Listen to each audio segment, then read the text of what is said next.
Good evening everybody and welcome again. So last video में हम लोगों ने देखा था मैनेजमेंट एज एन आर्ट। ठीक है, तो उसमें हम लोगों ने क्या स्टडी किया था, हमारा कंक्लूजन आया था कि yes, management is an art. Now आज इस वीडियो में हम लोग देखेंगे कि मैनेजमेंट एज अ साइंस, क्या मैनेजमेंट साइंस है? Is management pure science? ठीक है, तो चलिए हम लोग आज का वीडियो को स्टार्ट करते हैं। तो मैनेजमेंट एज अ साइंस में सबसे पहले हम लोग को ये जानना होगा फ्रेंड्स कि साइंस क्या होता है। ठीक है, अगर मैनेजमेंट को हम लोग को साइंस से कंपेयर करना है तो सबसे पहले हमें ये जानना होगा कि साइंस क्या है। ठीक है, तो साइंस में be defined as a systematised body of knowledge pertaining to a particular field consisting universally accepted principles which are based on observation and experiments। मतलब साइंस को हम लोग डिफाइन कर सकते हैं सिस्टमेटाइज्ड बॉडी ऑफ नॉलेज, यानी कि एक ऐसा बॉडी ऑफ नॉलेज जो कि सिस्टम पे बेस्ड है। ठीक है, अभी नहीं आया, सिस्टम पे बेस्ड है। पर्टेनिंग टू पर्टिकुलर फील्ड, यहाँ पर अलग अलग फील्ड है। ठीक है, जैसे केमिस्ट्री का अलग फील्ड है, उसके बाद बायोलॉजी का अलग फील्ड है, इस तरह से बहुत सारे फील्ड्स हैं। कंसिस्टिंग यूनिवर्सली एक्सेप्टेड प्रिंसिपल्स, इसके जो प्रिंसिपल्स होते हैं वो पूरे यूनिवर्स में एक्सेप्ट होते हैं। अगर यहाँ पर लॉ ऑफ ग्रेविटेशन है तो जर्मनी में भी लॉ ऑफ ग्रेविटेशन वही रहेगा। ठीक है, वो चेंज नहीं होने वाला। ठीक है, इस तरीके से जितने भी प्रिंसिपल्स हैं वो यूनिवर्सली एक्सेप्टेड हैं। ठीक है, which are based on observation and experiments. कैसे पता चला ये सब एक्सपेरिमेंट करके उसको ऑब्जर्व करके पता चला।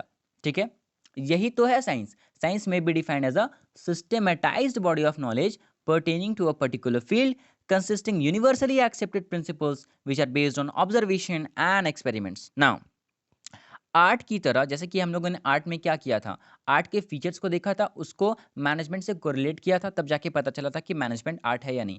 उसी तरीके से साइंस के फीचर्स को हम लोग को एनालाइज करना पड़ेगा और देखना पड़ेगा मैनेजमेंट से कोरिलेट करके। तो सबसे पहले फीचर को देखते हैं, existence of systematised body of knowledge. ठीक है, existence of systematised body of knowledge, science में क्या है, सिस्टमेटाइज्ड बॉडी ऑफ नॉलेज है। Management has also a systematized body of knowledge in the form of principles and techniques। Management के पास भी systematised body of knowledge है। ठीक है, कैसे? प्रिंसिपल्स और टेक्निक्स क्या हैं? सिस्टमेटाइज्ड बॉडी ऑफ नॉलेज है।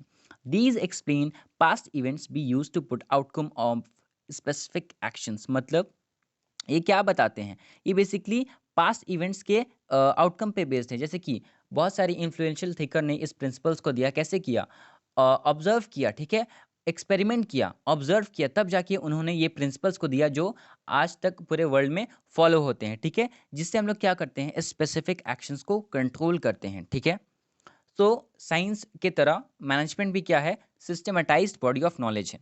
Point number 2, use of scientific methods of observation. Science में क्या होता है, scientific methods of observation use होते हैं। ठीक है, साइंटिफिक मेथड्स यूज होते हैं जो कि ऑब्जर्वेशन पे बेस्ड होते हैं।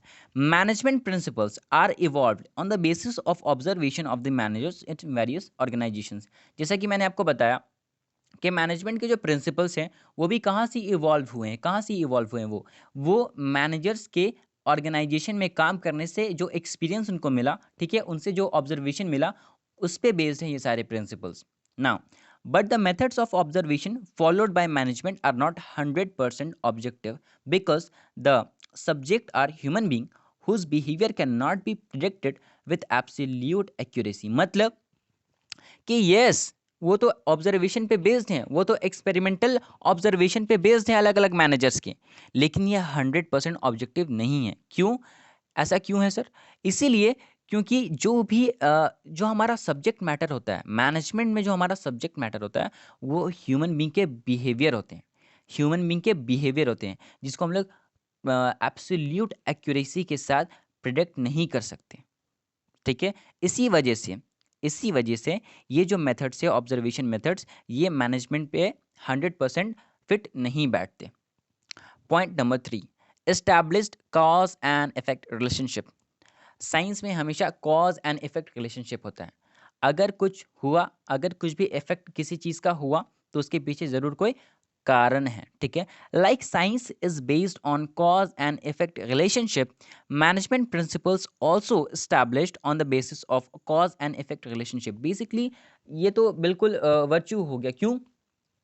क्योंकि जैसे कि मैंने आपको बताया, मैनेजर्स भी क्या किए हैं, एक्सपेरिमेंट किए हैं अलग अलग ऑर्गेनाइजेशंस में, और उस एक्सपेरिमेंट से उनको जो आउटकम मिला, उस एक्सपेरिमेंट से उनको जो आउटकम मिला उनको जो ऑब्जर्वेशन मिला उसी से तो हम लोग मैनेजमेंट प्रिंसिपल्स को क्या किए हैं, डेवलप किए हैं।